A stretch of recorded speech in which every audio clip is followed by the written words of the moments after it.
Corona संक्रमण के इस दौर में कैसे लोगों की जिंदगियां तबाह हो रही हैं, इसका बहुत बड़ा उदाहरण है एक मधुलिका सक्सेना जी का केस, जिन्होंने 15 दिन के भीतर अपने पति को खोया, 18 साल के बेटे को खोया और खुद कोविड पॉजिटिव हैं। ऐसे में उनके लिए उम्मीद के सारे रास्ते बंद हो गए। लेकिन इसी बीच में उनके दोस्तों ने उनके लिए भगवान की तरह काम किया और हम उसी फैमिली के बीच में हैं जिन्होंने उस हालात से निकालने के लिए न सिर्फ अस्पताल से पॉजिटिव होने के बाद अपने घर पे लाए, बल्कि उनका इलाज के साथ साथ देखभाल भी कर रहे हैं। हमारे साथ हैं डॉक्टर ज्योत्सना सिंह, जो कि लखनऊ यूनिवर्सिटी में प्रोफेसर हैं। उनके पति R B Singh, doctor R B Singh, वो भी लखनऊ यूनिवर्सिटी में प्रोफेसर हैं। खुद बीमार हैं, बावजूद इसके इन्होंने बीड़ा उठाया कि अपने साथ के लोगों का किस तरह से ख्याल रखा जाए, मदद की जाए। ये बताइए, जब ये पूरी घटना हुई, कैसे ऐसा हुआ कि अचानक से 15 दिन में ये लोग चले गए? देखो, मेरे पास मधुलिका का सबसे पहले फ़ोन आया कि उसके पति को फीवर है, तो हमने कहा कि RT-PCR करा लेते हैं मधुलिका, और हमने RT-PCR कराया 12th को उसके हस्बैंड का, और 13th को उसकी रिपोर्ट आ गई। फिर 13th को उसका बेटे को फीवर हो गया, और फिर हमने 13th को उसका RT-PCR सैंपल भेजा, तो मधुलिका और उनका हस्बैंड सब कोविड पॉजिटिव।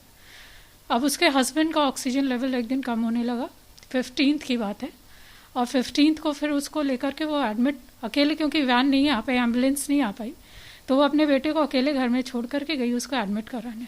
उसने कैरियर में उसको एडमिट कराया और फिर अपने बेटे के पास आ गई, क्योंकि वो भी बहुत उसको भी कोविड पॉजिटिव था।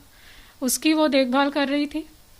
फिर उसके बेटे को अस्थमा की प्रॉब्लम थी थोड़ी सी, तो उसको खांसी लगातार आ रही थी।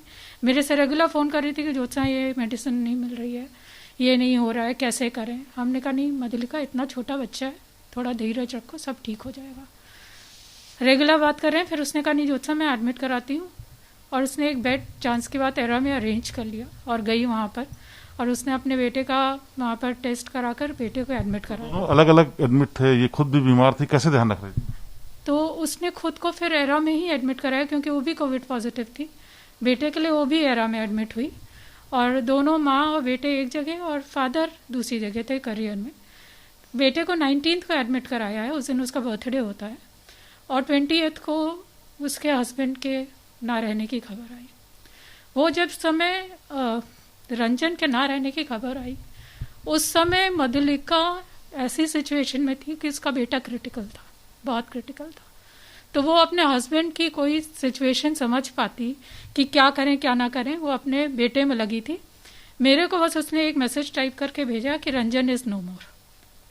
मेरा पढ़ने के बाद मेरा कुछ समझ में नहीं आया, मैं क्या करूं। मैं मधुलिका को लगातार फ़ोन ट्राई कर रही थी, नहीं फ़ोन उठ रहा था। उसके घर वालों को कांटेक्ट करा, किसी से नहीं बात कर रही थी वो। उसके बाद उनके बेटे की डेथ कब हुई? क्या उसके बेटे की अभी 27th मॉर्निंग समझ लीजिए, 27th मॉर्निंग नहीं, 26th नाइट 2:30 बजे मेरे पास फ़ोन आया कि आप लोग कोई इंतज़ाम करिए मधुलिका को संभालने का, कोई लोग यहाँ पर आइए जो मधुलिका को संभाल पाए। तो मेरे को कुछ समय 2:30 से 3 के बीच में मेरे को कुछ समझ में नहीं आया मैं क्या करूं। मैंने कहा अच्छा मैं कुछ करती हूँ। उनके भाई को, मतलब भाई के पास भी फ़ोन आया, बहन है सब, लेकिन हम लोग कुछ जब तक ये कुछ सोचते सोचते तब तक ये खबर आ गई कि अब बेटा नहीं रहा, बेटा नहीं रहा। मैं मधुलिका को फ़ोन कर रही हूँ, मधुलिका से बात नहीं हो सकती। हॉस्पिटल को फ़ोन करके बस इतना पता चल पाया कि वो नहीं रहा। उसकी बॉडी जैसे कि आजकल कोरोना पेशेंट्स की करके रख दी गई होगी। क्या दोनों की बॉडी के अंतिम संस्कार में मधुलिका जी जा पाई? किसी में नहीं जा पाई, किसी में नहीं जा पाई। बेटे के बारे में तो उसने मुझसे कल पूछा कि ज्योत्सना उसका कैसे हुआ क्रिमेशन। किसी माँ के लिए पूछ पाना है क्वेश्चन, बहुत बड़ी बात है। फिर मेरे को जब कल सुबह मैं मधुलिका को एकदम ब्लाइंडली कॉल कर रही थी, मैं उसको हॉस्पिटल में जाने की कोशिश कर रही थी। नर्स को मैंने 20 बार फ़ोन करा कि क्या बात है, तो उसने बस एक ही जवाब मिल रहा था कि मधुलिका सो रही। मैंने कहा वो सो नहीं सकती है इस कंडीशन में, जिसको मालूम उसका बेटा नहीं रहा है वो माँ सोएगी नहीं, कुछ है, आप लोग देखिए ज़रा। तो कहने वो एक ही पोजीशन में बैठी हुई है। अब मेरे को बिल्कुल घर में समझ में ना आए। मेरे हस्बैंड जो हैं उनको डायबिटिक हैं और उनको ब्लड प्रेशर भी है, लेकिन मेरी सिस्टर का फ़ोन आया मेरे पास कि ज्योत्सना मैं तुम्हारे, मतलब वो इसने इतना मॉरल सपोर्ट मुझको दिया, कहीं नहीं मैं आऊँगी, तुम्हें जो डिसीजन लेना लो। मेरा तो मन था मैं जाऊँ मधुलिका को लेके आऊँ। फिर मैंने फाइनली हस्बैंड से पूछा, उन्होंने कहा जाओ। फिर जो मेरी सिस्टर का हस्बैंड है उसने बहुत सपोर्ट करा, उसने हम लोग को पीपी किट ला के दी, उसने सब सैनिटाइजिंग मशीन ला के दी, हम लोग ने सब व्यवस्था करी। और उसके बाद ये जाने बगैर कि वो कोविड पॉजिटिव है मधुलिका कि नहीं है, क्या नहीं है, लेकिन मैं उसको ऐसे नहीं छोड़ सकती थी। तो अभी उनको लेकर के आई हैं तो क्या ख्याल रखना पड़ा, क्या उनकी स्थिति ठीक है, कैसे रख रही हैं? अब मुझे आज तो रिपोर्ट उसकी मिली है कोविड पॉजिटिव, लेकिन कोई बात नहीं, मैं सारे प्रिकॉशन लेते हुए। आपके घर में आपके पति भी बीमार हैं तो थोड़ा घर में खतरा भी, लोग ऐसे में लोग एक दूसरे के नजदीक भी नहीं जाते, ऐसे में आपने कैसे फैसला लिया? फैसला लेने में मैं बता रही हूँ, मेरे पति, मेरी बहन, उसके पति, इन सब का बहुत बड़ा रोल है। मेरी माँ बहुत घबरा गई थी मेरे इस फैसले से। उसने कहा कि तुम और जो मेरी छोटी बहन है कि तुम ही दोनों ज़्यादा हमारे लिए भी करने वाली हो, तुम लोग इस तरह से अपने आप को दांव पे लगा रही हो, कैसे मेरी वो चलेगी। मैंने कहा मम्मी, ह्यूमैनिटी भी कुछ चीज़ होती है, मैं अपने मित्र को इस कंडीशन में नहीं छोड़ सकती हूँ। ये डॉक्टर ज्योत्सना सिंह है जो बता रही हैं कि किन कंडीशन में उन्होंने ये मुश्किल फैसला लिया, परिवार का सपोर्ट था और अपनी दोस्त की जान बचाने के लिए उसको अपने घर में लेके आई कोरोना संक्रमित होने के बावजूद। उनके पति डॉक्टर आरबी सिंह भी हमारे साथ हैं।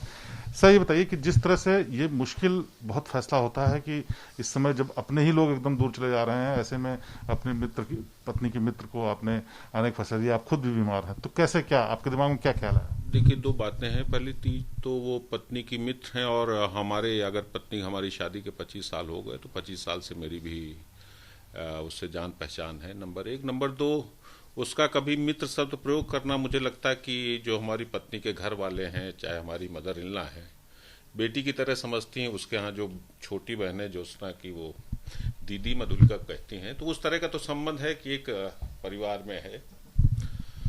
और जब हॉस्पिटल में कोरोना पॉजिटिव आया तो उसकी टेस्टिंग से लेकर के उसके हॉस्पिटल का एडमिशन तक हम लोग रात दिन एक कर दिए, जितने अपने रिसोर्सेज थे जो भी करे, और प्रार्थना करते रहे कि कुछ हो जाए। लेकिन अल्टीमेटली जब कल परसों रंजन के रहने पे भी नहीं जा पाया, कल सुबह 4 बजे बताया गया कि छोटू भी नहीं रहा, तो फिर बहुत परेशान थे लोग। निश्चित परेशानी तो इतनी थी कि हम भी नहीं कुछ कर सकते थे।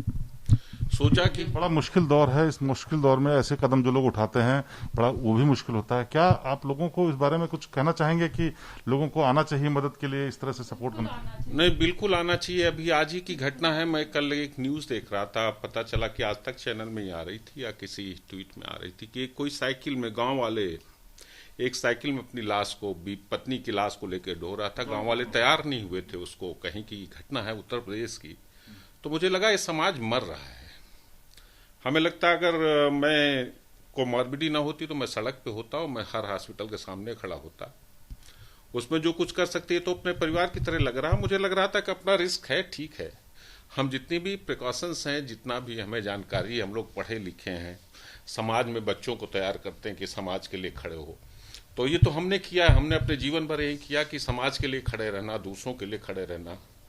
और जब पत्नी, चूंकि थोड़ा मॉरली, मुझे भी ये कहा जा रहा था कि आप घर गांव चले जाइए यहाँ से, मुझे मालूम था कोविड पॉजिटिव होगी, लेकिन मैंने कहा कि अगर मैं चला गया तो इन लोगों का संबल जो है वो टूट जाएगा। तो मैं हूं और सेवा कर रहे हैं, देखभाल कर रहे हैं, आइसोलेशन में रखा हुआ है।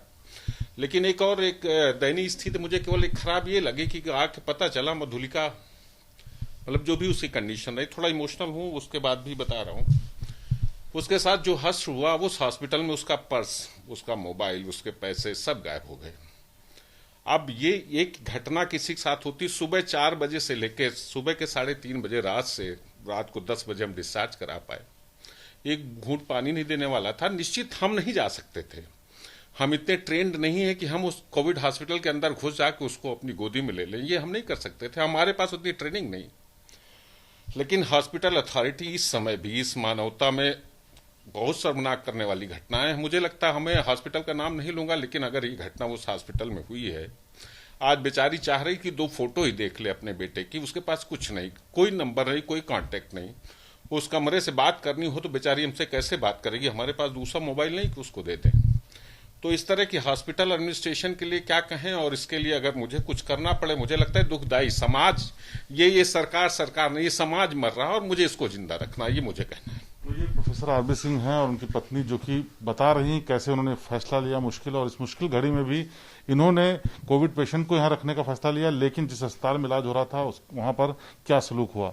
ये ऐसा मुश्किल और भयावह दौर है जहां तमाम तरीके के लोग दिखने लगे हैं, उनके असली चेहरे भी सामने आने लगे हैं। लेकिन राहत की बात यह है कि ऐसे भी लोग हैं जो ऐसे मुश्किल वक्त में भी अपने हाथ और कदम आगे बढ़ाते हैं ताकि दूसरे की जान बच सके। कैमरामैन अमित राज गुप्ता के साथ शिवेंद्र श्रीवास्तव, लखनऊ।